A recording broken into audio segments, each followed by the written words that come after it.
Hi, welcome to the Mohua Show. My name is Mohua Chinappa and I am an author, entrepreneur, and ex-housewife. This podcast is about everything from business to technology to arts to lifestyle, but done and spoken ईमानदारी से. Hi, in today's episode, we have with us Komalini Natesan. Komalini is a writer, a poet, and a very dear friend of mine. Komalini has authored a delightful book called Naked Beneath the Midnight Sun. She's also a short story writer, and her stories have been published in various online literary magazines. Komalini is a trained classical vocalist. Hindustani is also a French teacher. She's an avid reader and loves engaging with her readers for book reviews, poetry, and Instagram posts. She enjoys photography and documenting her travels and sharing blogs on her posts. She's easily moved by cinema and music, not surprised at all. Acting in theatre and movies was something she had desired as a profession, but gave it all up for motherhood. Welcome, Komalini. So often we hear stories of the struggle of children coming out, but seldom we hear about the impact on the family and the loved ones. When your son showed signs of wanting to transition into a woman, what was your reaction for the first time? Well, Chaitanya, who was our son, was around 17 when he announced that he felt like he was a girl.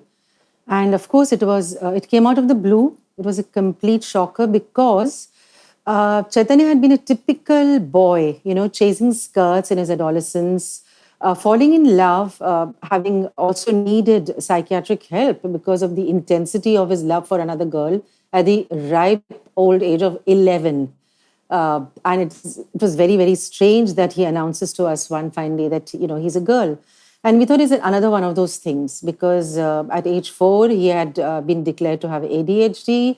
And then later on, he had many, many other problems, always getting into trouble at school, breaking rules, inciting others to break rules, etc. So it was really strange for us to hear this. And I said, Chait, which is what we called him, Chait, really, I mean, what next, So he said, no, I've been able to hide it very well because I have a very high IQ. That's what he says to us. And he's he was so charming. He knew exactly what to say, how to say it. So we did revisit his psychiatrist, who had been seeing since the age of 10, I think, Dr. Sen. And Dr. Sen told us that I have not seen it either. So we would like to wait to see if you consistently still want to be a woman. So Chait said, how long are we going to wait? I want to get on those hormones. So, because obviously he knew exactly what it entailed. And we asked for 2 years to ensure that, because once you get onto those hormones, it's irreversible. And for 2 years, we waited and we started the hormones at the age of 19. We gave in. And that's how it was. In the meantime, Chait started cross-dressing. Behavior remained the same, apart from the outward shell, which started trying to don women's clothes and grow out the hair, etc. And we started hormones at the age of 19. That's basically what happened. And we came to terms with it. So, Komalini, it's altogether a different story, for the parents, as their first instinct is to protect the child, which I'm sure even you went through this, So, you need to tell our listeners about the journey you took internally to handle this humongous challenge that, while I'm talking to you, I get the goosebumps because it is so difficult as a committed mother as you, and I'm sure all mothers, give their best with their child. So, do share with our listeners because there would be so many people who are currently facing this sort of a challenge and they don't know how to internalize it. They don't know how to speak to anybody. What are the things that you could share, in your journey as a mother? So basically, Chaitanya, who's now Anya, was all consuming. She took, and I will now refer to her as she, it's been a few years. She took all of my mind, my spirit, my being. It was dedicated and devoted to looking after her and, making sure that she's safe because she was always getting into trouble. Insofar as the transgender journey is concerned, Mahua, it was not difficult. I mean, accepting that, okay, now that we've taken up this challenge, this journey, no problem. Let's get onto the hormones. Let's treat her as a girl. Let's give her that respect. And that was not difficult at all, actually, for me. I said, okay, it's the same person. The body is going to undergo change, but I accept you wholly as my child and as now my daughter. All right, and I started writing posts also about it that, I have two daughters now and whatever.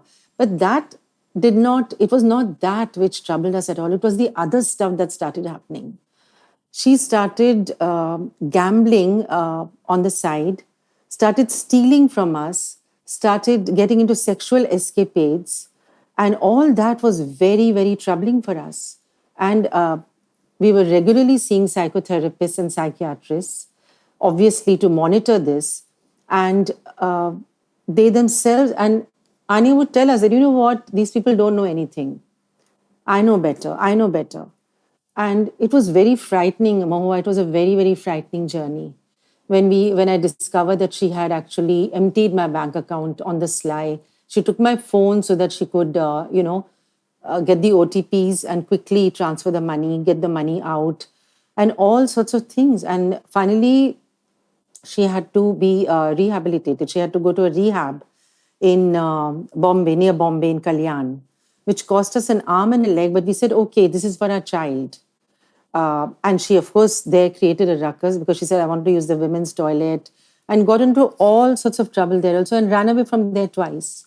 So the journey has been harrowing, frankly speaking. It was harrowing. And I have had so many blackouts just worrying about her. Is she safe? Is she safe? Is she safe? That's all that mattered to me, that my child should be safe. But she was never really safe, not from herself, because she drove everybody around her crazy, especially the family. She was different with outsiders and she was different with us. There were two aspects to this persona that she was developing. Kamalini also moved to Thailand just for her, for your daughter's surgery. How did you feel about moving your entire life that you were leaving behind and moving to Thailand? No, we didn't move for her. It's just weird that it coincided with the time that we wanted her to have the transition. My husband got a job, the father, he got a job. And it was like, wow, how could this be happening? It's amazing, And we were all thrilled for Anya. We said, okay, this is the place where you can get your transition done. So we moved to Thailand. We were very happy. But of course, that didn't work out well either because it was the same person who came with us. And we put her into university, into private university, which really cost us a lot. Got her an ed visa, which is an education visa, because she was already over 21. And, she started playing truant at college as well. She stopped attending classes. She actually got into drugs and all that. And Thailand is a very, very strict country. If you're caught, you're jailed indefinitely. And we confronted and asked her, what is it you want? Do you not want to transition? Do you not want us to get you to be the woman that you want to be? She said, yes, but I'm not willing to go to university because they don't allow me to wear the female uniform for the exams and they don't allow me to use the female toilet. And we found those so flimsy when pitted against a complete life change, her body. And we just couldn't understand it. We were aghast that she would use these as an excuse to not attend college, which would allow her to stay in Thailand. So she decided to come back to India. There was no other go. There was no go. She had to come back to India. You mentioned police cases and many situations, that, your child put you through, and then you faced all of them, without once wanting to abandon her in her own journey. Uh, in all of this, what was the reaction of your family members? Were they supportive towards you, Kamalini? No. Um, Frankly, Mohua, I can say this now that my family never really, my family as in I just have an elder sister and she has two daughters. And no, nobody really understood what we were going through. I don't think they understood because Anya was very different when outside of this nucleus. There is Ambika, elder daughter, Raja, and me, and Anya. She was very different with them. She would appear to be almost like, an ordinary person, like with no issues whatsoever. She was extremely manipulative. She manipulated every situation to her benefit. And of course, I did not see it at the time. I did not. I did not even know it, but I never got any understanding. They felt bad for me and for us, but they said, she's not that bad. She doesn't have so many issues. Nobody really understood what we were going through, what she was putting us through. And I don't think they even bought it. I'm not sure that they believed half of what I was saying. It was very, very difficult, Mohua. I shudder to think about it now. I just shudder. Motherhood is a very haloed role, of sacrifice, selflessness, and then it's almost godlike. I mean, and, you know, were there any times when you regretted being a mother? No, no. I feel that I was chosen to be Anya and Ambika's mother.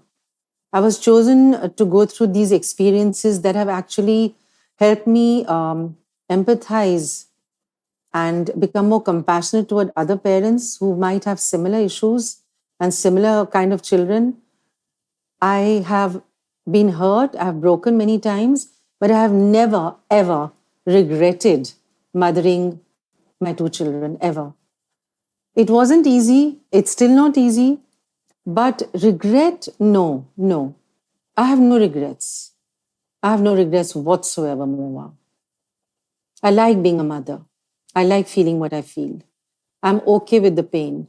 It has made me a larger person. It has made me a more compassionate person and a better understanding of others' pain. So, no, I have no regrets. It's very unusual for a mother to be hurt and also be vocal about the trauma a child can cause, because most of us try to keep it totally under wraps because we feel that we would be judged. Where did you find the courage and inner resilience to open up about your experiences? There must have been one moment, Kamalini, that I think our listeners would really love to hear. Uh, so, when Anya left for India, I I felt that, my skin was tearing away from my body because Anya was all consuming. I was consumed by looking after this child who would get into trouble. And frankly, were it not for the amazing therapist that I had, who showed me a mirror, who showed me what Anya was doing to us, it was very, very, it became clearer over time that it was manipulation of the weakest link in the family. That's the mother. That was me. She could always get to me. She had started stealing from us in Thailand also, and going on sexual escapades and drugs. And it was through therapy that I began to actually see what was happening to me, what was being made to happen to me, what I was in for. Like I had blinders on. I couldn't see that Anya was actually using me and my vulnerability to get what she wanted from me. Anya has very low EQ, like feelings. I don't even know if she feels anything at all. And that is what I slowly came to terms with. So when she went to India, I used to get calls from various kinds of people that, she might burn the house down, there's smoke coming out from her room. And I would say she's over 21 because therapy helped me understand that she's an adult and she needs to learn to live life on her own terms, not just use us for money to go out and, have drugs and sex and whatever it was that she was doing. And I started then very, very gradually telling these people that she's an adult. If she's choosing to, it is your choice to keep her in your house or not. When the police called me saying that she's cut herself, I said, how did you know that she had? So they said, uska phone aaya. I said, oh, she's able to tell you this, which means she didn't cut herself to, do away with herself. She wanted you to call us. How did you get my number? So they said, well, she gave it to us. I said, there you go. She's over 21. You do what you need to do with it. They said, hum jail mein dal de. I said, well, if that's what you do with people who try to commit suicide, go ahead. But it took, I had to hold my breath before saying that because it was so difficult. How do you say that, about your child? But I said it. And of course, the next day we got a call from her asking for money. So these ploys she used repeatedly, repeatedly, repeatedly. And it took 2 years for me to come to terms with the fact that I'm not just a mother, I'm also a person who needs to live life and love life for what it offers me. And Anya should stop manipulating me. And yes, it came in the way. My husband and I, we couldn't talk about it for the longest time. It was very, very difficult, Mohua. It was breaking us. His grief was in the form of anger. Mine was in the form of tears, nightmares, and trembling and blackouts. And it took 2 whole years of therapy for me to come to terms with the fact that Anya is her own person. She has to find the light on her own. I can't show it to her. I can't. Nobody can. And that's how I got the courage. Working on myself with the help of therapy, with the support of my elder daughter, with my husband, whose grief I then understood, again, thanks to therapy, who also understood my grief and why I grieve the way I do. And there you go. And I hope mothers are listening and not allowing themselves to be manipulated by their children to such a degree. Komalini, I'm very rarely speechless in an interview for the first time today. I don't have any more words actually, in my own vocabulary to even articulate what you've said just now. I would like to end the episode, but before that, I really want you to tell us that, we grew up in times where mothers were usually housewives and, we nurtured this whole romanticized idea of motherhood and it still continues. There's constant media that talks about mother and the sacrifices that she makes. And sometimes in many situations, like, I can talk for myself today. I mean, I love my son and he's my emotional anchor. But, today he's in London and I've done everything possible and I want him to have a very happy life. But I'm actually left alone to manage all the situations for myself. And there are many children today, young girls who are opting to not, become mothers because women and our lives, I think, gets affected or the most between two parents unless gender roles change over time. What would you like to tell? Because you've been a wonderful mother to your other daughter too, and you've been a wonderful mother to a child who's, with whom you've had such a difficult relationship. So it'll be wonderful for mothers who are going through this, and there are so many across the world and in India, and in rural parts of India, and we have a lot of listeners from Himachal Pradesh also. Maybe they don't know how to articulate when they go through a situation like this, and it doesn't only mean transition. It can be so many other emotional issues that mothers go through. What would you like to share with the listeners today? Well, as I said to you, Moa, the transition was nothing. It was the easiest part of mothering Anya. I would like to say that motherhood is fantastic. It's something that I really, really, I feel grateful that I'm a mother, that I could be a mother. There are women who even can't become mothers, who find it difficult. I feel motherhood shouldn't become your crutch. It shouldn't weaken you. It should strengthen you. Motherhood is not about allowing yourself to let your children manipulate you to, and above all, don't worry about what the others are saying. Don't worry about what society. When I took the call to allow Anya to go and become her own person, many of my friends said, "Don't worry what others will say. This is something good that you're doing." And I said, "No, I'm not. I'm not worried about anybody, my family, anybody beyond this little nucleus. I had another daughter to look after who I had ignored for years on end. And that's for another day, another story, how much she suffered on account of Anya. Um, don't allow your child to manipulate you. Continue living your life. You're also a person, you owe yourself that. And try and see it, see if your child is manipulating you and tackle it. Don't say, "Oh, my poor bacha, my poor kid." It's never a poor kid. Kids see your chinks. Kids are able to clearly see when they can manipulate you, they can mold you and, around their little finger and get what they want, because one day they're gone. They're going to lead their own lives. You're going to be left, holding whatever it is you're holding. And broken, you could be broken because of them. And when Anya was in rehab, I saw many parents, many broken parents, and the child was manipulating them. It's very hard to see it, though, Moha. It's very, very hard. You don't want to see it because it's your kid. And I don't know why mothers think that the kids are an extension of them. They are not. They're their own people. They are not an extension of us. I'm not responsible for Anya's misbehavior, for Anya's gambling, for Anya's sexual escapades, for Anya's twisted mind. I'm not. I'm sorry. I don't have that in me. And look at Ambika, the elder one. She's so different, so forgiving, so loving, so beautiful. It's the same parenting, right? So I'd like to tell the mothers out there, don't forget yourselves in motherhood. Grow alongside. Help your child. Just be who you want your child to be. And that's it. You can only be. You can only love. And beyond that, the child is, going to be his own person, her own person. That's it, Moa. That's all I have to say. Thank you, Kamalini. And I think you've just summed up exactly how I feel in an article that I'd written about, abortion, that one can't force a woman to have a child because it is another person and it is not just an extension of her alone. Absolutely. Yes. So, before we end the episode, there is a quote that, is not, the name is not there, it's anonymous, that says, every woman has at least one challenge in her life. She's either married to it or she gives birth to it. So, Well said. Well said. yes. So true. Absolutely. These are the challenges that people don't wish to discuss. And they are frightened because society has not yet allowed That's us to it. speak We're our mind. so scared of what society will say all the time. Society is dictating our lives. Don't do that, please. Do what you find correct. Even if it is that you want to obey your child and be manipulated, it's your choice. Own it. Own your choices. Don't let society tell you what you should or would be.